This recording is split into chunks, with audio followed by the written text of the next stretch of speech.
Hey, Angie. So how did it feel to have a straightforward match against someone who you've played a lot of tough matches with in the past?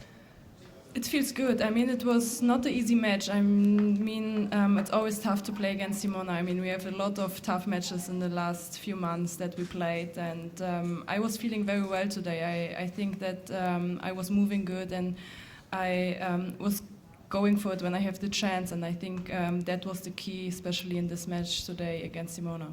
How much did the first match, which was so tough, kind of help you work out the kinks after a few weeks of time off?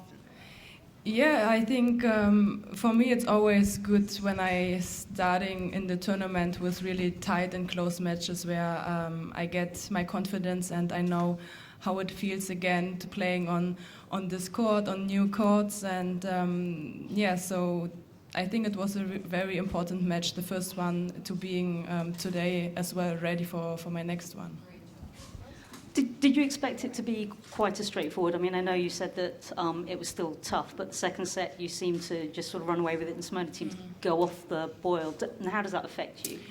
You know, it's against Simona you never know. I mean, she's fighting until the last point and it doesn't matter what the score is. She's playing point by point, and it was not so easy also mentally because that's what I know about her, that she's going for it. And the last game was also very close, and yeah, you never know what's happened when she win 1-2 games and then she's back. So I was really trying to stay in the moment and playing point by point. So that's why I think it was a really close match for me as well. Angie, I can tell you're really motivated to play well this time around, and you won 2 straight already. Is it because you're motivated to erase the bad memories from Singapore last year? Because you've always talked about Singapore as a turning point. Yes, I mean, I came here and I was trying to play every single match and every single day my best. And of course, with the memories from last year, it was a little bit tricky also 2 days ago when I played here my first match against Domi. That's why I'm very happy to win my second match and not like last year where I lost my second one because I won my first one as well last year. So this is, for my confidence, it's actually a little bit better than last year.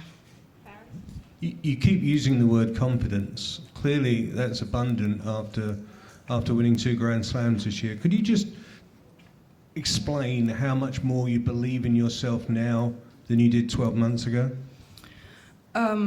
Of course, I have much more confidence right now because I know how to win very big matches and tight matches, and I know what to do to go for it and just take the game in my hands. And of course, I believe much more in my game and in myself than like 12 months ago, especially after Singapore 1 year ago. And yeah, I won so many good matches this year, and I won 2 Grand Slams. So I mean, yeah, that's why I believe much more in myself right now. Angie, do you enjoy playing a match like today's more than you do, a big hitting game or a big serving game against a big server, where you can actually, like in today's match, you could probably think through a point, plan a point? Do you enjoy this more, or?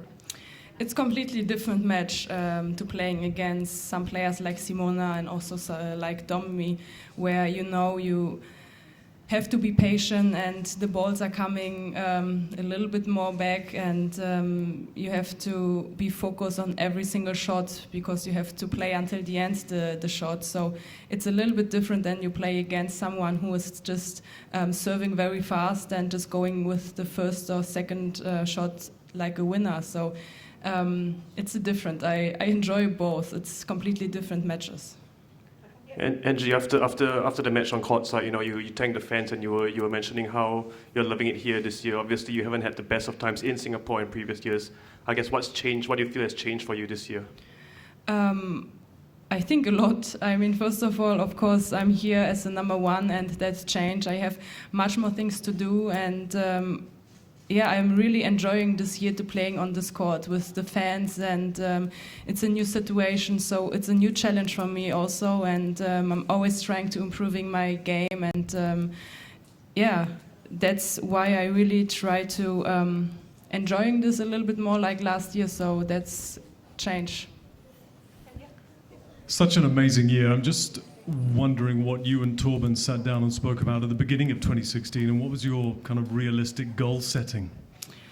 Yeah, my goals for this year, after last year where I was not playing so well in the big tournaments, starting this year to focusing more on the big tournaments, on the majors, on the Grand Slams, and having a good preparation for that tournaments. And that was our goal, and it works very good this year, and for sure for next year it will be the same, to really focusing on the really big events. A lot's being made of the fact that you're the oldest person to occupy the #1 spot, but does that mean that you actually kind of appreciate it more than maybe if you'd had this success when you were in your earlier 20s? Yeah, I think I had a really good career with really up and downs in my career with the breakthrough 2011, and I think now I can more enjoy it. I have much more experience what I have to do off court, and of course it's a new challenge now, but I think I can more enjoy it than when I was like 20 years old, because I think for me and for my person it's better to reach my the top with this age and not with maybe 21 or 22. Angie, this might be a little bit of an odd question, but is there anything you're not enjoying or you don't like about this new role of being #1? And if so, what is that and why? I had to get used to it, because the first few weeks it was a little bit strange, because my day and my schedule is now really tight, and I have to take also a few hours for myself. And what I learn is saying also sometimes no. So this is what I learned in the last few months. But there's nothing really that I'm not enjoying right now. Angie, you were down break point in the first set, and you remember that forehand down the line. I'm curious what you were thinking at that point in the match, and if that was a shot necessarily that you feel like you would have went for a year ago. I don't know. I think in this match there were a lot of shots like that, and it's always tough. How I played like 1 year ago, but of course I improved so much in my mentality as well, and my positive body language. I think that's also a change what I was trying and improving, and I think that this gives me a lot of more confidence as well when I have points like that, and to staying positive and just going for it and believing in the shots. And you talk about having more obligations now as a world #1. How important is scheduling for you and being able to have that day off where you're not playing or you're not doing things for sponsors and just going through that? It's really important to have a day off, and because I know me, and I need always like a few hours for myself before big matches, and just relaxing a little bit, going for a coffee or something like this, just trying to not thinking about about appointments or about practice, about going to the gym. So this is really important to really plan your schedule on the right way, and I think now I know how to do it. Do you know what a perfect day off looks like? If you had the ideal day to plan, what would it look like? Without nothing. I think just sleeping a little bit longer, breakfast also a little bit longer, with relaxing, not looking to the watch all the time, and being on time. So just enjoying the day, just not thinking too much about the tennis and about all these stuffs.